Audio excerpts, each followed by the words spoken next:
আসসালামু আলাইকুম সবাইকে। শিখন academy present cryptography and network security lecture সিরিজে আপনাদের সবাইকে স্বাগতম জানাচ্ছি। আমাদের ধারাবাহিক লেকচার সিরিজের আজকের লেকচারে যে বিষয়গুলো আমরা জানতে যাচ্ছি: সিমেট্রিক কি ক্রিপ্টোগ্রাফি, অ্যাসিমেট্রিক কি ক্রিপ্টোগ্রাফি অ্যান্ড হ্যাশ ফাংশন। তো প্রথমে আসা যাক সিমেট্রিক অর প্রাইভেট কি ক্রিপ্টোগ্রাফি।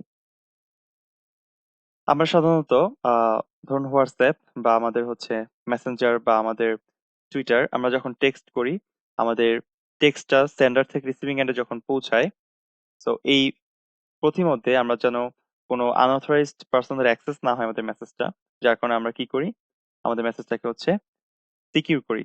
এবং সিকিউর করার ওয়ে হচ্ছে আমরা মূলত এটাকে একটা আনরিডেবল টেক্সটে কনভার্ট করি, যেটাকে আমরা সাইফার টেক্সট বলে থাকি।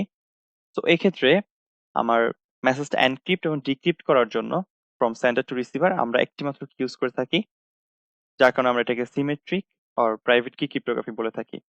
যেমন ধরুন এখানে একটা এক্সাম্পল আছে যে আমি আমার ফ্রেন্ড মাহাদিকে একটা মেসেজ সেন্ড করছি যে আই এম স্টুডেন্ট অফ শিখন একাডেমি। তো এই মেসেজটা হচ্ছে প্লেন টেক্সট, যেহেতু এটাকে আমরা রিড করতে পারছি। তো এই মেসেজটা কি হবে, আমি যাকে মেসেজটা পাঠাচ্ছি, যে আমি আমার ফ্রেন্ড মাহাদিকে মেসেজটা পাঠাচ্ছি, ধরুন আমি আমার ফ্রেন্ড মাহাদিকে হোয়াটসঅ্যাপে মেসেজটা পাঠাচ্ছি। তাহলে এক্ষেত্রে হোয়াটসঅ্যাপ কি করবে, হোয়াটসঅ্যাপ যেটা করবে, আমার ফ্রেন্ড মাহাদি তার এগেইনস্টে একটা তার প্রাইভেট কি থাকবে। সেই প্রাইভেট কিটা সে কি করবে, আমি যখন মেসেজটা তাকে পাঠাবো, তার সেই প্রাইভেট কি ইউজ করে মেসেজটা কি করা হবে, এনক্রিপ্ট করা হবে। এবং যখন মেসেজটা তার কাছে পৌঁছাবে, অর্থাৎ রিসিভিং এন্ডে, তখন সেই সেম কিটা কি করবে, ইউজ করেই সেই মেসেজটাকে কি করা হবে, ডিক্রিপ্ট করা হবে, যার মাধ্যমে সেই মেসেজটাকে রিড করতে পারবে। তাহলে এক্ষেত্রে এই কিটা হচ্ছে আমি যেই সোশ্যাল মিডিয়া ইউজ করব বা যেই প্ল্যাটফর্ম ইউজ করবো, তারাই সেই কিটা কি করে, প্রোভাইড করে।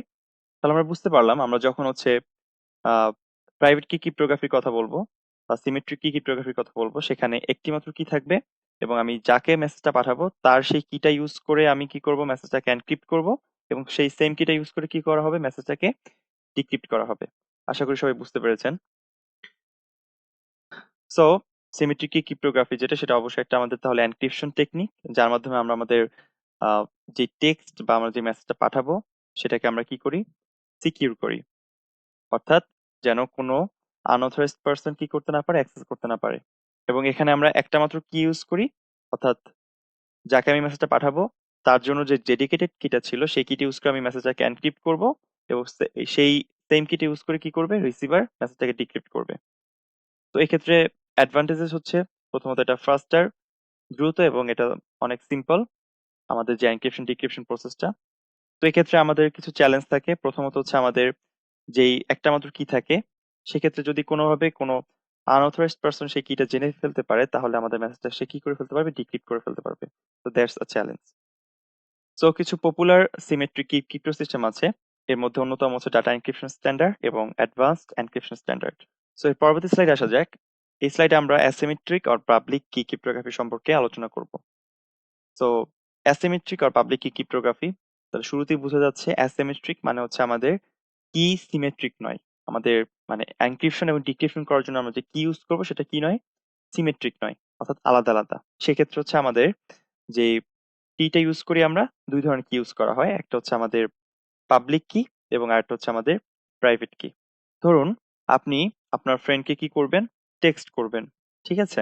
তো সেক্ষেত্রে আমরা প্রাইভেট কি ক্রিপ্টোগ্রাফির মধ্যে যেটা জেনেছিলাম সেটা হচ্ছে যে যাকে টেক্সট করবেন, অর্থাৎ রিসিভার যে, তার কিটা কি করতে হবে, ইউজ করতে হবে, সেই কি ইউজ করেই কি করা হবে, এনক্রিপশন করা হবে, এবং ওই প্রাইভেট কিটা ইউজ করে কি করা হবে, ডিক্রিপশন করা হবে।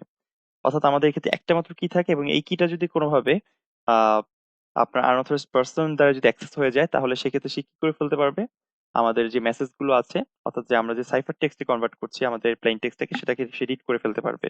কিন্তু অ্যাসিমেট্রিক বা পাবলিক কি ক্রিপ্টোগ্রাফিতে যেটা হয়, আমাদের দুইটা কি ইউজ করা হয়, একটা হচ্ছে পাবলিক কি এবং একটা হচ্ছে প্রাইভেট কি। অর্থাৎ ধরুন একটা অর্গানাইজেশনে অনেকগুলো মানুষ আছে, আমি সেই অর্গানাইজেশন হচ্ছে হেড, এবং আমাকে কি করবে, তারা টেক্সট করবে বা আমাকে মেসেজ করবে। এই ক্ষেত্রে অ্যাসিমেট্রিক বা পাবলিক কি ক্রিপ্টোগ্রাফি যে মেকানিজমে কাজ করে সেটা হচ্ছে, আমার যে পাবলিক কি আছে সেই পাবলিক কিটা ইউজ করে কি করবে, সবাই আমাকে টেক্সট করবে। অর্থাৎ আমার পাবলিক কিটা সবার জানা থাকবে, যারা আমাকে টেক্সট করবে অবশ্যই, কারণ আমার পাবলিক কি ছাড়া তো মেসেজটাকে এনক্রিপ্ট করা যাবে না। অর্থাৎ যার মাধ্যমে আহ, যারা আমাকে টেক্সট করবে, তারা ওই কিটা ইউজ করে কি করবে, আমার মেসেজটাকে এনক্রিপশন করবে। সো এই ক্ষেত্রে এই এনক্রিপ্টেড মেসেজটা যখন আমার এন্ডে আসবে, তখন আমার আরেকটা কি থাকবে, যেটা হচ্ছে আমাদের প্রাইভেট কি। যেই প্রাইভেট কিটা ইউজ করে আমি মেসেজটাকে কি করব, ডিক্রিপ্ট করব। অর্থাৎ আমার পাবলিক কি সবাই জানে, যারা আমাকে মেসেজটা সেন্ড করছে, কিন্তু আমার ডিক্রিপশন করার জন্য যে অন্য একটা কি আছে, অর্থাৎ যেটাকে আমরা প্রাইভেট কি বলছি, সেটা কেউ জানে না। অর্থাৎ আমার যারা আমাকে টেক্সট করবে তারা আমার পাবলিক কি জানলেও আমার মেসেজটা ডিক্রিপ্ট করার যে কি, সেটা কেউই জানে না, শুধুমাত্র আমি ছাড়া। তাহলে এই ক্ষেত্রে আমরা অ্যাডভান্টেজ কি পাচ্ছি? ধরুন, যখন আমি আমার ফ্রেন্ডকে টেক্সট করছি, আমি আমার ফ্রেন্ডের যে পাবলিক কি আছে সেই পাবলিক কিটা ইউজ করে কি করছি, টেক্সট করছি। অর্থাৎ সেই পাবলিক কি ইউজ করে আমরা মেসেজটাকে এনক্রিপশন করে মেসেজটাকে রিসিভিং এন্ডে পাঠাচ্ছি।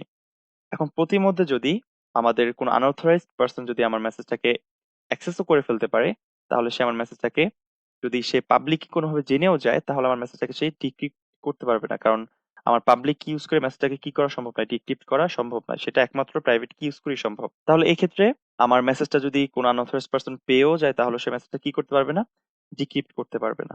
এবং রিসিভিং এন্ডে পৌঁছানোর পর আমার জন্য যে ডেডিকেটেড প্রাইভেট কিটা আছে মেসেজটাকে ডিক্রিপ্ট করার জন্য, সেটা ইউজ করে আমার মেসেজটা কি করতে হবে, ডিক্রিপ্ট করে সেটাকে প্লেন টেক্সটে কনভার্ট করতে হবে। আশা করি বুঝতে পেরেছেন। তো শুরুতেই বললাম আমরা, তাহলে আমাদের এখানে দুইটা কি ইউজ করা হয় এনক্রিপশন এন্ড ডিক্রিপশন করার জন্য। এনক্রিপশন করার জন্য আমরা পাবলিক কি ইউজ করি, এবং ডিক্রিপশন করার জন্য আমরা প্রাইভেট কি ইউজ করি। এবং আমাদের শুধুমাত্র হচ্ছে রিসিভার যে, সেই কি করতে পারবে, মেসেজটাকে ডিক্রিপ্ট করতে পারবে। অন্য কারোর পক্ষে মেসেজটা ডিক্রিপ্ট করা সম্ভব নয়, যেহেতু সিক্রেট কিটা বা প্রাইভেট কিটা শুধুমাত্র রিসিভারের কাছেই থাকে। সো এই ক্ষেত্রে আরো মোর রিলায়েবল এবং মোর সিকিউর কমিউনিকেশন সম্ভব। সো অ্যাডভান্টেজ কি? ওয়াইডলি ইউজ করা যায় আমাদের এখানে অ্যাসিমেট্রিক কি ক্রিপ্টোগ্রাফি মেথডটা, অর্থাৎ আমরা সব ক্ষেত্রে এটা ইউজ করি, এবং আমাদের এই ক্ষেত্রে মোর সিকিউর কমিউনিকেশন করা যায়, এবং আমাদের কমিউনিকেশনটাকে মোর ইউটিলাইজ করা যায়। তো এর পরবর্তীতে আসা যাক হ্যাশ অ্যালগোরিদম। তো হ্যাশ অ্যালগোরিদম হচ্ছে একটা এনক্রিপশন টেকনিক, যেটা ওয়ান ওয়ে এনক্রিপশন টেকনিক মূলত। অর্থাৎ আমরা যদি কোনো প্লেন টেক্সটকে হ্যাশ ফাংশনে কনভার্ট করি, তাকে আমরা আর কি করতে পারবো না, ডিক্রিপ্ট করতে পারবো না। আচ্ছা, তাহলে সবার মনে প্রশ্ন জাগতে পারে, তাহলে আমরা ডিক্রিপ্ট করতে না পারলে আমরা সেই মেসেজটা কিভাবে রিড করব রিসিভার এন্ডে? হ্যাঁ, আমরা সাধারণত মেসেজ ট্রান্সফার করার জন্য হ্যাশ ফাংশনটাকে ইউজ করি না, বা হ্যাশ অ্যালগোরিদমটাকে ইউজ করি না। তো এই হ্যাশ অ্যালগোরিদমটা হচ্ছে এমন একটা এনক্রিপশন টেকনিক, যার মাধ্যমে আমরা হচ্ছে শুধুমাত্র আমাদের কোনো ইনফরমেশনকে একটা ডাইজেস্ট ফর্মে রূপান্তর করে সংরক্ষণ করতে পারি। সহজভাবে বলি, ধরুন আমরা যখন হচ্ছে কোনো সোশ্যাল মিডিয়াতে আমাদের অ্যাকাউন্ট ক্রিয়েট করি, তো সেক্ষেত্রে আমাদের পাসওয়ার্ড দিতে হয়। এই পাসওয়ার্ডটা আমি যখন এন্টার করি, বা আমি একটা লগ ইন করার জন্য আমি যখন, বা আমার অ্যাকাউন্ট ক্রিয়েট করার জন্য আমি এই পাসওয়ার্ডটা যখন দেই, এই পাসওয়ার্ডটাকে সিকিউর করার জন্য হ্যাশ ফাংশনে কনভার্ট করা হয়। অর্থাৎ যত ডিজিটেরই আমাদের পাসওয়ার্ডটা হোক না কেন, ধরুন সেটা 16 বা 8 বা 12, সেটাকে আমাদের একটা ফিক্সড লেন্থ হ্যাশ ফাংশনের দ্বারা কি করা হয়, কনভার্ট করা হয়। সেটা হতে পারে ধরেন 256 বা 128, অর্থাৎ ফিক্সড লেন্থ হ্যাশ টেক্সটে কনভার্ট করা হয়। এবং এটা কি করা হয়, সংরক্ষণ করা হয়, যেন এটাকে অন্য কেউ কি করতে না পারে, অ্যাক্সেস করতে না পারে।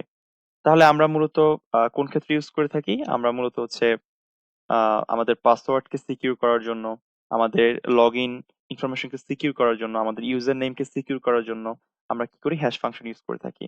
এবং যেটা আমাদের কখনোই ডিক্রিপ্ট করার কি করা হয় না, দরকার হয় না, প্রয়োজন হয় না। এবং এটাকে সিকিউরলি যেন সংরক্ষণ করতে পারি, এবং কেউ যেন এটাকে ব্রেক করতে না পারে, এই জন্য আমরা হ্যাশ ফাংশন ইউজ করে থাকি।